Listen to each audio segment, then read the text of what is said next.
दुनिया भर के देशों की निगाहें भारतीय मून मिशन चंद्रयान 3 पर हैं।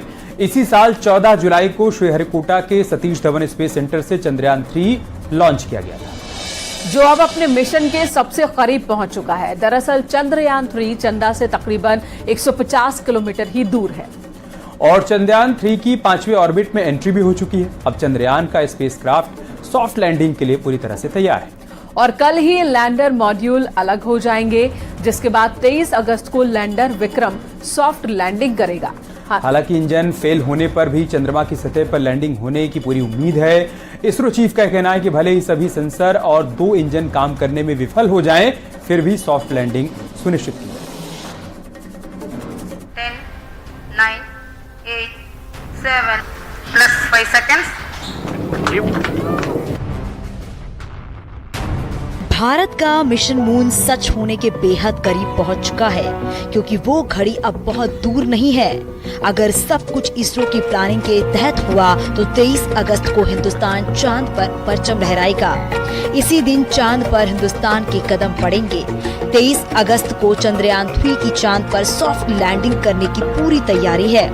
चंद्रयान 3 अपने मिशन की तरफ लगातार बढ़ता ही जा रहा है। चंद्रयान 3 का एक और पड़ाव पूरा हो गया। इसरो ने एक बार फिर चंद्रयान 3 की ऑर्बिट बदल दी। स्पेसक्राफ्ट अब चांद के और करीब आ चुका है और इस वक्त गोलाकार कक्षा में है। सरल शब्दों में कहें तो चंद्रयान की अब चांद से सबसे कम दूरी 153 किलोमीटर तो वहीं सबसे ज्यादा दूरी 163 किलोमीटर रह गई है। इसके लिए इसरो ने वैज्ञानिकों ने सुबह करीब 8:30 बजे यान के थ्रस्टर कुछ देर के लिए फायर किए। इसरो के मुताबिक चांद की कक्षा में होने वाली सारी प्रक्रियाएं पूरी हो गई हैं। अब से कुछ घंटे इसरो के लिए बेहद ही अहम रहने वाले हैं, क्योंकि 17 अगस्त को एक और ऐतिहासिक घटना होने वाली है। प्रोपल्शन मॉड्यूल और लैंडर मॉड्यूल दोनों अलग हो जाएंगे। चंद्रमा से 100 किलोमीटर ऊपर से दोनों मॉड्यूल एक दूसरे से अलग होंगे और इसके बाद चंद्रयान के अंदर बैठा लैंडर विक्रम अपना सफर तय करेगा। लैंडर विक्रम की अंदर ही रोवर प्रज्ञान है। प्रोपल्शन मॉड्यूल चंद्रमा की कक्षा में रहकर धरती से आने वाले रेडिएशन का अध्ययन करेगा। 18 अगस्त को लैंडर मॉड्यूल की डी ऑर्बिटिंग होगी, यानी उसकी कक्षा में ऊंचाई में और कमी लाई जाएगी। 20 अगस्त को फिर से डी ऑर्बिटिंग की प्रोसेस होगी, जिसकी रात 1:45 बजे की संभावना बताई जा रही है। जब लैंडर चंद्रमा से 30 किलोमीटर की दूरी पर रह जाएगा तो उसके बाद उसकी स्पीड कम होती जाएगी। इसके बाद आएगा वो ऐतिहासिक दिन जब हिंदुस्तान चांद को अपनी मुट्ठी में कर लेगा। 23 अगस्त को शाम 5:47 पर चंद्रयान 3 की चांद पर लैंडिंग होगी। जैसे जैसे 23 अगस्त की तारीख करीब आती जा रही है, इसरो के वैज्ञानिकों के दिल की धड़कनें बढ़ती जा रही हैं। पूरा देश चांद पर फतह करने के उस पल का बेसब्री से इंतजार कर रहा है। वैज्ञानिकों की कमांड पर लैंडर को चांद के दक्षिणी हिस्से पर लैंड कराया जाएगा और उसमें से रोवर प्रज्ञान बाहर निकलेगा।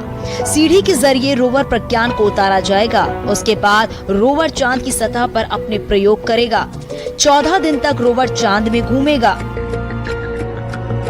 रोवर पर लगे कई कैमरों की मदद से चांद के बारे में अहम जानकारी मिलेगी और ये अभियान चांद की सतह पर रासायनिक तत्वों और मिट्टी और पानी के कणों जैसे प्राकृतिक संसाधनों को देखेगा। चांद की बनावट को लेकर और भी नई जानकारी देगा। पीएम नरेंद्र मोदी ने 15 अगस्त के दिन अपने भाषण के दौरान मिशन चंद्रमा का जिक्र किया था। चंद्रयान 3 मिशन में कई महिला वैज्ञानिक और इंजीनियर शामिल हैं। करीब 54 महिलाएं मिशन पर काम कर रही हैं। डॉक्टर रितु करिथल को चंद्रयान 3 की लैंडिंग की जिम्मेदारी सौंपी गई है। चंद्रयान की गति हो, मून मिशन की बात हो, मेरी विमेन साइंटिस्ट उसका नेतृत्व कर रहे हैं। आज विमेन सेल्फ हेल्प क्यों हो, मेरी 2 करोड़ लखपति दीदी का लक्ष्य लेकर के आज विमेन सेल्फ हेल्प ग्रुप पे हम काम कर रहे हैं। चंद्रयान की सॉफ्ट लैंडिंग के लिए इसरो के वैज्ञानिक दिन रात लगे हुए हैं और पूरी उम्मीद है इस बार हिंदुस्तान चांद को जीतने के सपने को पूरा कर लेगा। Bureau report, news 18।